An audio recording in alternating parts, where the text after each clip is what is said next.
សាច់ជ្រូកសំយ៉ុងមិនត្រឹមតែអាំងឆ្ងាញ់ទេហើយយើងអាចយកមកឆាជាមួយនឹងបន្លែបានយ៉ាងឆ្ងាញ់ទៀតផងថ្ងៃនេះខ្ញុំឆាសាច់ជ្រូកសំយ៉ុងជាមួយនឹងរនោងបារាំង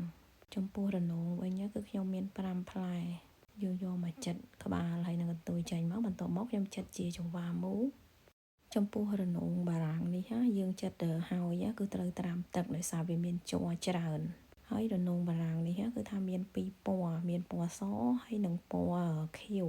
តែចំណែកខ្ញុំចូលចិត្តហូបពណ៌សជាងពណ៌ខៀវដោយសារពណ៌ខៀវរាងរវែងតិចចិត្តហើយយើងដាក់ត្រាំទឹកចោលបន្តិចទៅ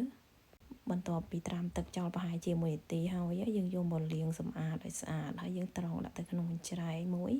យើងលាង2 3ទឹកទៅដើម្បីឲ្យវាអស់ជាជ័រដោយសាររនោងនេះរាងថ្មីខ្ញុំទិញមកពីសាមេឃអញ្ចឹងទៅជ័រវារាងច្រើនបន្តិចចំពោះសាច់ជ្រូកសំយ៉ុងវិញគឺខ្ញុំដាក់ពីបន្ទះយើងយកមកហាន់ឬមួយក៏កាត់ទូចៗមកបងប្អូនអាចឆាជាមួយត្រសក់ក៏បានឆាជាមួយត្រកួនក៏បានឆ្ងាញ់ណាស់បងប្អូនពេលយើងឆាអញ្ចឹងទៅគឺថាដូចជ្រូកខ្វៃអញ្ចឹងឥឡូវនេះយើងកាត់រួចរាល់ហើយខ្ញុំមកធ្វើការដាក់ខ្លាញ់កម្ដៅឲ្យក្ដៅហើយយើងដាក់ខ្ទឹមបំពងហើយពេលដែលខ្ទឹមយើងបានឈ្ងុយហើយខ្ញុំចាក់សាច់ជ្រូកឆាចំពោះគ្រឿងឆាគឺយើងត្រូវប្រើភ្លើងឲ្យខ្លាំងទើបវាឈ្ងុយល្អបន្ទាប់មកខ្ញុំដាក់ម្រេចបន្តិចប្រេងខ្យងបន្តិច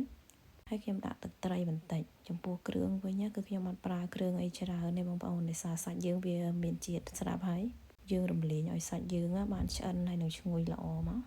យើងគ្របចោលបន្តិចទៅដើម្បីឲ្យសាច់យើងគឺថាបានឆ្អិនល្អមើលថាសាច់យើងរាងឆ្អិនមកល្មមហើយខ្ញុំចាក់ននោងចូលបន្ទាប់មកយើងកូរតិចទៅហើយខ្ញុំគ្របដើម្បីឲ្យវាបានឆ្អិនចំពោះផ្លែននោងនេះយើងយកឆ្អិនពេកគឺអត់សូវឆ្ងាញ់ទេយើងយកមកឆ្អិនមកល្មមគឺទើបវានៅរសជាតិផ្អែមល្អមើលថារាងឆ្អិនហើយចុងក្រោយយើងដាក់តែស្លឹកខ្ទឹមថែមទៅគឺជាការស្រេចឆ្ងាញ់ណាស់បងប្អូនថ្ងៃមិញគឺខ្ញុំញ៉ាំបាយតែបន្តិចទេដោយសារខ្ញុំចង់ញ៉ាំបន្លែហើយនឹងសាច់ហ្នឹងរួចរាល់ហើយតោះបងប្អូនអញ្ជើញហូបបាយជាមួយគ្នាអរគុណសម្រាប់ការទស្សនា